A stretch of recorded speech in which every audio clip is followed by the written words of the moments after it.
Welcome to Tripura Info News Update. A momentous day blending legacy and ideology, the Tripura Scheduled Castes Coordination Association celebrated its 44th Foundation Day and paid tribute to one of history's most influential thinkers, Karl Marx, on his 208th birth anniversary. The organization's General Secretary Comrade Sudan Das and the organization's President Comrade Ratan Bhomik were present along with others.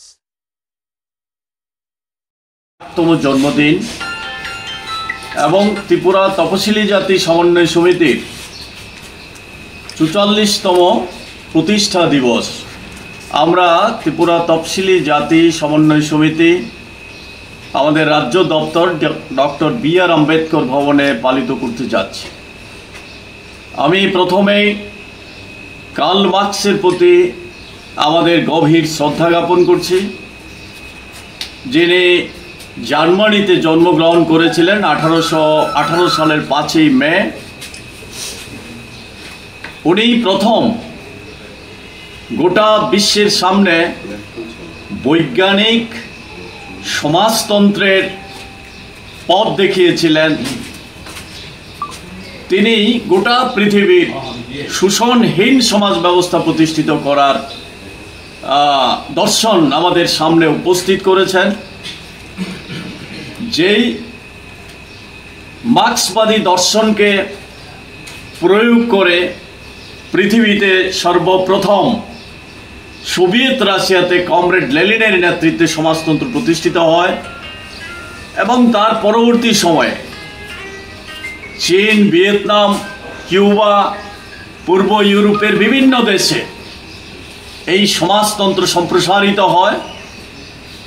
সমাজতান্ত্রিক ব্যবস্থা পরিচালনার কিছু ত্রুটির জন্যেও এই Soviet রাশিয়াতে সমাজতন্ত্রের বিপর্যয় হয় আরও কিছু রাষ্ট্রে, কিন্তু এখনও পৃথিবীর একটা বিরাট অংশ সমাজতান্ত্রিক ব্যবস্থার মধ্যে বসবাস করছে। চীন, ভিয়েতনাম, কিউবা, উত্তর কোরিয়া সহ। এছাড়াও গোটা পৃথিবীতে আজকে এই ধনতান্ত্রিক ব্যবস্থার সংকট দিনের পর দিন যে বাড়ছে, কর্মহীনতা, জীবন জীবিকার মান ধরে রাখতে পারছে না, সংকট সৃষ্টি হচ্ছে, কর্মসংস্থান নেই নতুন করে। এই অবস্থা থেকে বেরিয়ে আসার জন্যে পুঁজিবাদী ব্যবস্থা সংকটের মধ্যে, তার মধ্যে দাঁড়িয়ে মার্ক্সবাদী পথকে অনুসরণ করে সমাজতান্ত্রিক সমাজ ব্যবস্থা এগিয়ে যাচ্ছে এবং গোটা পৃথিবীতে এই মার্ক্সবাদকে অবলম্বন করে শোষণহীন সমাজ ব্যবস্থা প্রতিষ্ঠার লড়াই হচ্ছে এবং কিছু কিছু রাষ্ট্রে এই বামপন্থীরা, মার্ক্সবাদীরা তারা নির্বাচনের মধ্যে দিয়েও রাষ্ট্র ক্ষমতা দখল করছে। যেমন শ্রীলঙ্কা, যেমন নেপাল সম্পর্কে বলতে গিয়েও বলেছিলেন ভারতবর্ষের অগ্রগতির অন্যতম অন্তরায় হচ্ছে জাত ব্যবস্থা। জাত ব্যবস্থার জন্যেই ভারতবর্ষের এই অগ্রগতি সম্ভব না। এই জাত ব্যবস্থা অবসান করতে হবে। Doctor B.R.. আম্বেদকর এই জাত ব্যবস্থার বিরুদ্ধে সারা জীবন লড়াই করে গেছে। আমরা ত্রিপুরা তফসিলি জাতি সমন্বয় সমিতি 1982 সালে এই তফসিলি জাতি সমন্বয় সমিতি প্রতিষ্ঠিত হয়, কিন্তু তার আগেই ত্রিপুরা রাজ্য মৎস্যজীবী ইউনিয়ন, ত্রিপুরা সভা সুন্দর উন্নয়ন সমিতি, ত্রিপুরা হরিজন উন্নয়ন সমিতি, ত্রিপুরা চর্মশিল্পী সমিতি গঠিত হয়।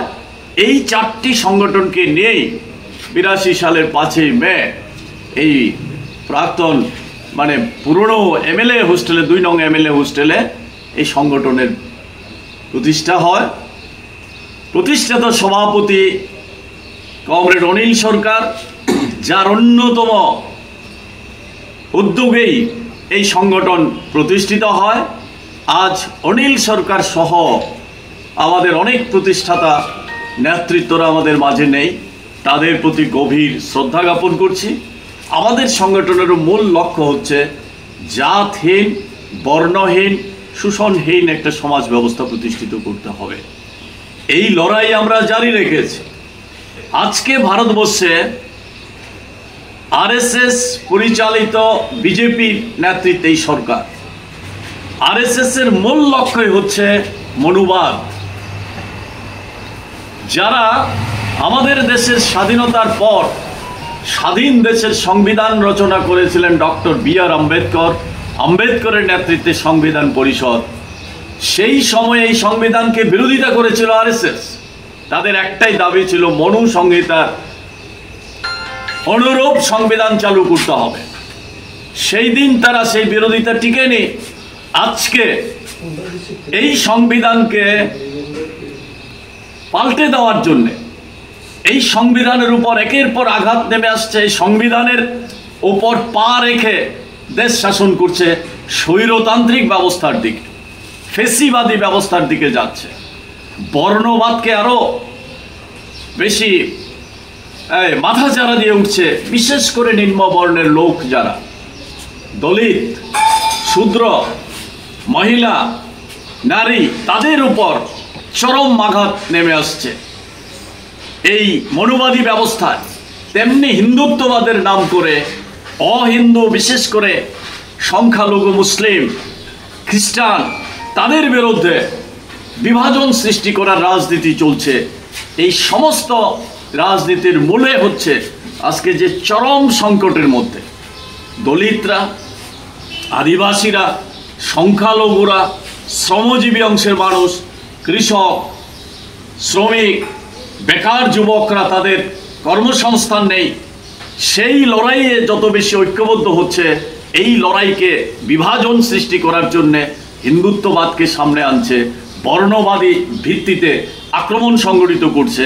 তাই গোটা ভারতবর্ষের মধ্যে এখন যেমন সাম্প্রদায়িকতা, ধর্মীয় বিরোধ, তেমনি নিম্ন বর্ণের দলিতদের উপর অত্যাচার দিনের পর দিন বাড়ছে, আক্রমণ বাড়ছে, মহিলাদের উপর নির্যাতন বাড়ছে। এই অবস্থা সৃষ্টি হচ্ছে। আমাদের রাজ্য 18 সালে বিজেপি আসার পর থেকেই গণতন্ত্র নেই, কথা বলার অধিকার নেই। দলিত থেকে শুরু করে সমস্ত গরিব অংশের মানুষের কাজের অধিকার নেই। আজকে যেমন বেকাররা চাকরি পাচ্ছে না, 50,000 বেকারের 1 বছরে চাকরি প্রতিশ্রুতি দিয়েছিল, 7 বছরে 16,000 চাকরি দিয়েছে। কোথায় চাকরি এখন?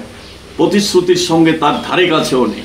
তেমনি গ্রামীণ শ্রমিক 200 দিনের কাজের প্রতিশ্রুতি দিয়েছিল, 340 টাকা মজুরি। কোথায়?